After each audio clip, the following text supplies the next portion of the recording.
Hi, I'm Courtney Reimer. I'm an editor here at Audible, and super excited to have a conversation today with an author of a book who, about people have said is actually literally life-changing. Hi, Liz Josefsberg.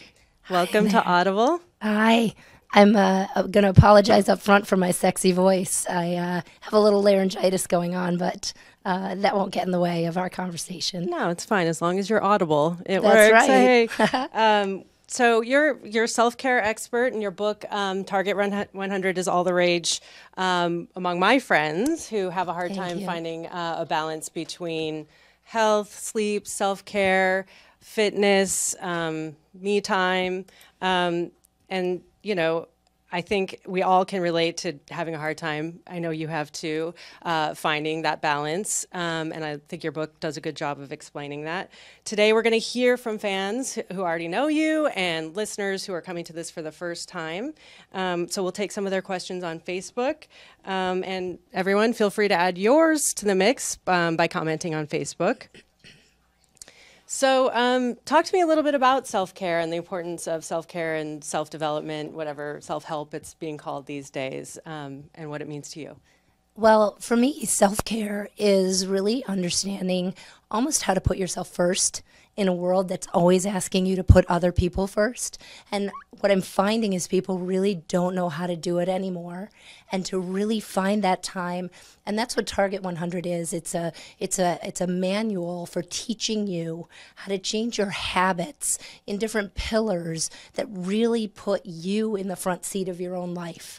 And, we led with weight loss, I think, because I've been in the weight loss industry for so many years.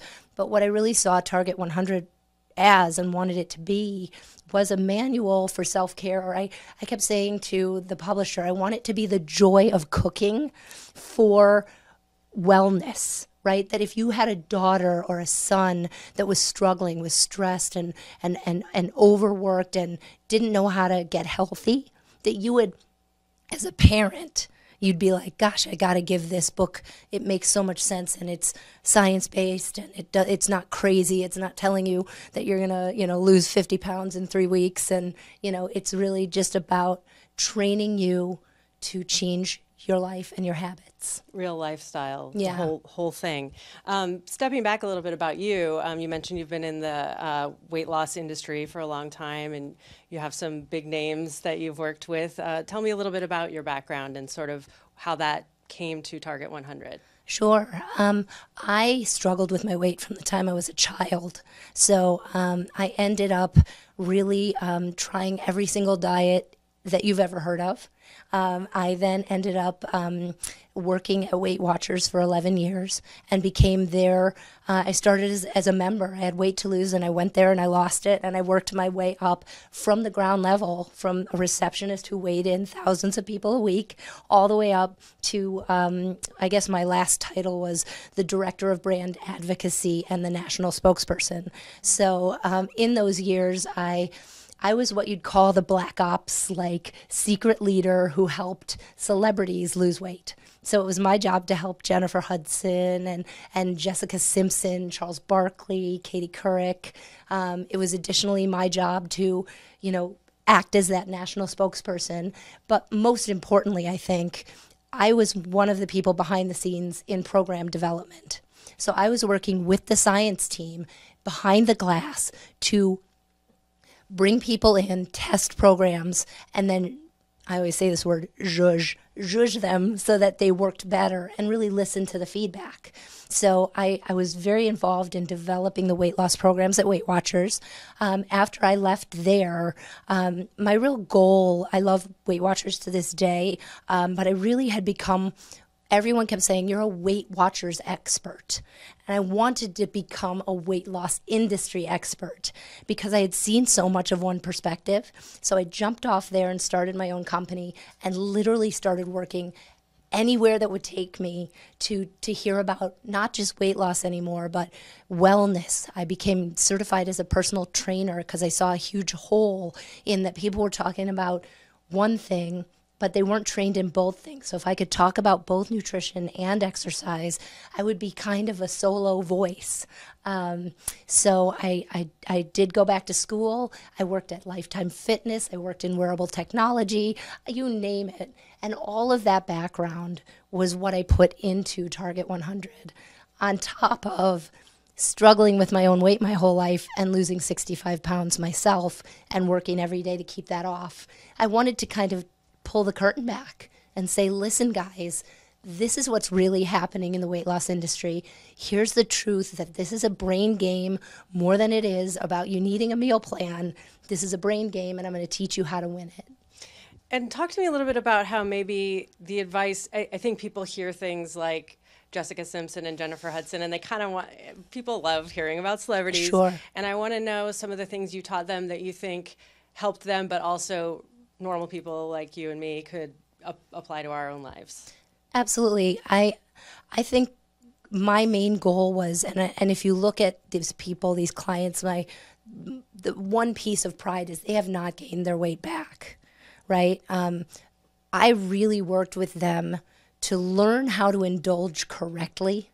I think that's one of the biggest issues, and there's so much research in the book about how difficult this is based on the way that foods are manufactured at this point, and really setting up an environment for success. And it was my job to actually fly to them weekly. So I went in their homes, I saw what was going on, I created groups around them, so that, Jennifer Hudson, we had 75 of her family members on the program at the same time. We lost 2,000 pounds. We ended up on Oprah. It was one of those things that, for Jennifer, two things. Understanding that you can eat what you love if you learn to manage it correctly. And number two, surrounding her with supportive people so that when she did go, they're very close family. So when they did go to a family event, there wasn't all of this, sabotage going on. Instead, they were working together, and they were so excited that some of their events turned into like red carpet events where instead of where they used to eat, they were all buying dresses and showing off their new bodies. And same thing with Jessica. Every week, 15, 16 people, Casey Cobb, her mom, all the people you would know in that room, they needed to learn that they could still enjoy wine, they could still party together. They're young girls, like this, so understanding that it's not the end of your life, but knowing how to manage and managing it for the long term and not making it about just food. And I think that's a real mistake that people make. Understanding that if you don't start to understand that stress and sleep and hydration and all of these other factors are just as important as what you eat, then you're going to probably keep failing. That was what I was going to ask you about next, sort of what Target 100 is and how it does incorporate the other things you talked about: sleep, water, meditation or mindfulness. Yeah. Can you speak to specifically Target 100 and what that means? Yeah. So, having struggled with weight my whole life and done literally every diet, my nickname is the diet guinea pig, because to this day I work for companies, I consult all across the world now. I work for them, and I will actually gain 10 or 15 pounds and then lose it on whatever system or device or, whatever it is that we're doing. I saw that there was such a rigidity and there was such a perfectionism in the weight loss industry. And when I work with, clients, they're really struggling because if they go 1 point over their Weight Watchers allowance or 1 calorie past where they're supposed to go, they were just really, it was like such a mind game. They thought they'd broken something. They couldn't fix it. So they may as well just eat everything that wasn't nailed down. Now, I had done that so much that I created Target 100 after playing archery with my kids. I had this great experience of realizing that we were all aiming at the bullseye, but none of us were hitting it. But we were still getting points. So I thought, what if I could bring that essence into weight loss and wellness, that you don't have to be perfect. If you will aim for something, it's better than not trying at all, right? So it's not an in or an out or a black and a white. which is what I was seeing all over the industry for so many years, and including myself. So Target 100, I also realized the diet industry, the wellness industry, is so focused on food and exercise. And honestly, that's just not it. So I added these other pillars, one being movement. So I've separated movement from exercise, because just getting up and moving your body is what we're meant to do, and helping people understand that. Hydration. So over 100 ounces of water a day. You're aiming for 100 ounces of water, 100 minutes of exercise, 100 minutes of movement, 100 grams of carbs in a day, and 100 extra minutes of sleep, and 100 minutes of stress relieving exercise like meditation. Because people don't understand that their stress, they've created a habit that if they feel stress, they put food in. Food does calm the stress that they're feeling. There's serotonin released by that food. So I try to teach them how to begin to replace food with stress relieving exercises and techniques. Let's talk about the water. We have to talk about the water, because that's the thing that all of the people I know who are using it, they're like, wow, I had no idea how much water that is. Like, how much is 100? It's 100 ounces. How much is that? It's a lot. It's a lot when you consider that our America, 75% of you are walking around critically dehydrated. Like, not a little bit, but critically. And when you are critically dehydrated, you have no energy. You are, prone to overeat. It affects absolutely every system in your body. We are, 60-odd% water. Our brain and our heart are 78%. So I'm trying to push you. I always say this: if there's nothing if you don't buy the book and you don't, do anything, if you just leave this conversation and start drinking extra water, it's life-changing. And that's why I think it's been so impactful for people, is so energy, mood, hair, skin, nails. And it's mind-blowing how just getting your system up to where it wants to be is so critical. And we have water available, but we just don't drink it these days. Yeah. We're so busy. We're in a car. We're doing this. We're working. We forget to do it. So 100 ounces looks like, I'm trying to think of I wish I had my visuals. Like, how many cups? Like, yeah. So I'm going to guess this is maybe 15 ounces. That's a good, not quite 20. So you'd have to do five of those in a day. Yeah. I could maybe do that. Okay, so just a reminder, people, if you have questions, I know there are people on the feed who are doing Target 100. If you have any questions about tips or just in general about how to change your lifestyle, talk to me a little bit. We were talking before about recording the book, and of course, I am biased and I've recommended the audiobook to everyone. Tell me what it was like recording the book and what you think the audio experience has to offer. I loved recording the book, and thank God I didn't have laryngitis like I do today. But so I don't sound like this on the audiobook, I promise. I don't sound like Marge Simpson. But it was a real fun for me, because prior to being in weight loss, I was a professional actress. So this was like getting to see my two worlds come together in such a mind-blowing way. I couldn't believe it. Wow, it takes stamina, and wow, it's a totally different animal.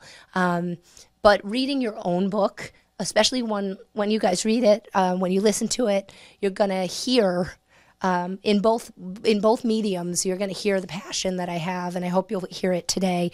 I love what I do, and I want to help people so badly. So getting to emphasize and massage the words that I had written myself for very specific reasons was so exciting to me, and to think that someone would be listening to me because it comes all from my heart. And so that was amazing. I was sort of chatting with you earlier saying it's been so neat to see how people love the audiobook, really the ability to listen to this. I think this book in particular, it's a thought-provoking book. it's meant to provoke you to think about the way you've done things in the past and what hasn't worked for you. And I think in listening to something like this, you have this unique ability to be able to be reflecting at the same time that you're listening in a way that when you read the book, you don't have that ability, right? So, I know for my own self, I will put on an audiobook in so many different situations, right? Sometimes I'm cleaning a house, my house, not just any house. And Come to my house. I know, right? So, and I just find myself kind of floating outside of what I'm hearing and imagining. And I think that's a great piece of this. The book itself has a lot of worksheets and recipes and things, tools and tricks and things that I've developed over 15 years of doing this, that after you listen to the book, I want you to kind of go back in, download the PDF of these worksheets and tools, and kind of re-listen. Yep. And do the worksheets because as I say, this is for you. Target 100 was my answer to what I see going on in the wellness space, which is there's a lot of prescription saying, oh, here, you can only eat these foods. It's for this many days. You'll lose X number of pounds. And you don't even like those foods, right? You're like, I don't like kale. I don't like quinoa. I don't even know how to make it. But you're so determined that you're just going to go do it and you're going to eat it for whatever amount of days. I was like, no more, people. This does not make sense. So there are worksheets in here where I help you develop your own program, right? I teach you to create your own meal plan. It's so simple, and I don't want people following other people. I don't even want you following me. I want you to take this book, and I'm getting these pictures on social media, and if anyone has one, please send it in, because this, it's all about ripping this thing apart and using those pages and those worksheet pages and writing on them and creating your plan, because we've all been just listening to someone else and following what works for them or for that company, not knowing if it means anything to us. Yeah. So I want you really creating your own. So I've given you loose pillars. Yep. These are very loose pillars. This is not like if you hit 101 ounces of water, you're bad and you need to start over. Right. No, it's all like archery. If you got 88 this day, 102 that day, you're fine. That's great. Yeah. Yeah. And just reiterating, of course, when you get the audiobook, you can download you get meal plans. Yes, you can create your own, but you also give some helpful guide points as well. So download those PDFs. What is the most common thing you hear from people when they're starting Target 100 and maybe some of the most common challenges or things that are surprising to them? Because everyone is so focused on food in the weight loss world, I started with food, and I talk very openly about it in the book. I wouldn't have, but I knew no one would read my book because they're so conditioned to just go food focus. And when I say 100 grams of carbs in a day, people really, I think the biggest challenge is, number one, that it isn't a steadfast. Like I said, if you go to 110, nothing happens. If you go to 90, nothing happens. That it's thinking about that archery. I think people get real hung up and they want to be like, no, Liz, tell me exactly what to do. And I'm like, no, that's the point. And this is fluid and this is a lifestyle. So they often ask me, what does a day of 100 grams of carbs look like? I think that could be helpful to somebody listening. Yep. And I always say, it looks like this. If you decided to have oatmeal in the morning, which is a little bit higher carb breakfast, you probably won't have rice with dinner. But that's about it, right? We're not a low carb. It's not a low carb. It's a lower carb diet. Also, I'm just counting carbs for one reason. And two reasons. When I was working behind the glass at all these companies, everyone in those rooms would say, I was always the moderator and I'd come in and teach the plan. So I was like the friendly face. And I'd come in and they'd say, Liz, why can't they make this easier? Why do I have to count 8 numbers to subtract 4 to run around the block 2 times minus my body weight? And I was like, oh my God, you just want this to be simple. Mm-hmm. So Target 100 is simple. 100 grams of carbs around there. each day, number one, it'll push you towards whole, natural foods because you can't eat stuff in packages because it's all bumped up with sugar. So sugar is a carb. So the sugars live under the carbs. You don't have to minus fiber. You don't have to do the whole net carbs thing. What I saw over time was nobody was following these weight loss programs as written anyway. Yeah. They weren't counting every calorie or logging every point. They weren't doing it. So if I could get them to understand, there's one worksheet in the book that I think blows people's minds. It's called the 555 worksheet. And you sit down 20 minutes and you write out 5 breakfasts that work for you, not for me. Yep. I happen to love yogurt with berries and some sliced almonds. That's a really great breakfast, maybe 25 grams of carbs. So it's very simple, but I need you to be doing that discovery part and not getting locked into, that's it. That's locked in diet mentality of like, I have to do everything right and be perfect. That's not the way any of the people that have been successful. And you look at the celebrities, same thing. They are indulging, they're enjoying their lives. But on a Monday night, when they have to work in the morning, they're not having 3 glasses of wine and going to the pantry. So learning where those things live is super important. Okay, that's perfect segue into one more question I have for you before we get into some fan questions, which is I was really interested by the visual cues you talk about and how people can kind of work with those and change them in order to change their habits. I really like the mental aspect of that, if you can get into that.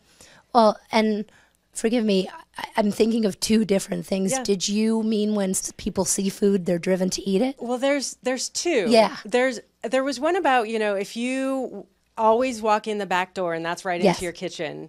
I don't know if that's, yeah. So I'll hit them both. Yeah. So, again, Target 100 is a manual for habit change. And people very often misunderstand habits. We actually are so habitual that 50% of what we do in a day is just habit.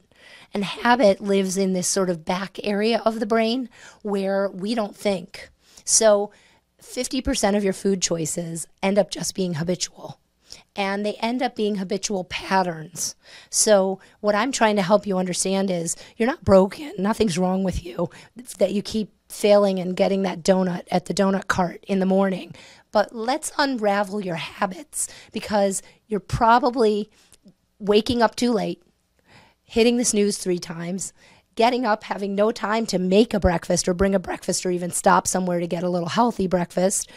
And you're getting here, you're walking in late, the boss gives you a dirty look, stress goes through the roof, and all of a sudden you're like, I need a donut.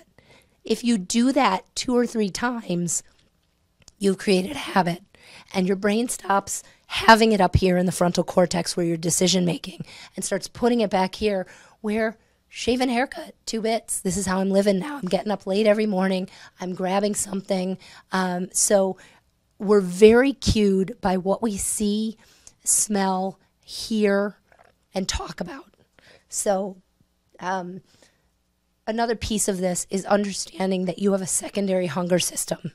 That every time you guys are cued by a commercial on TV or driving by a billboard or even what's so scary now, walking into even a clothing store where they sell candy at the checkout, right? This is real big now because they're making more money off of you guys because they know you're triggered. When you go to, one of these clothing stores and you have to walk through a maze of candy, what we now know is every time that you see food, smell food, or even talk about food. So I could say like ooey gooey chocolate chip cookie warm out of the oven. I'm guessing most of us are reacting. I feel it right here. Right there. My mouth starts watering. This was a really important system when we had no food. When we were out on the plane, we saw a woolly mammoth. We had to eat the woolly mammoth, so we had to eat it all, right? We didn't have a refrigerator to put it in. So we have this. And the way you'll understand it now is if you go to a restaurant, you eat a huge meal and you're totally full, and then they bring the dessert cart around and you're like, no, I couldn't. And then you see it. They know what they're doing. Yep. You immediately can because we have a secondary hunger system that reacts exactly the way the first system does. Mouth watering, stomach grumbling, desire to eat, even room in your stomach to eat more, because we need it to survive. What's happening now, I don't want to make you paranoid, but I need you to start noticing, is that food manufacturers have our number, and they're triggering us to eat everywhere. I mean, and there's food everywhere.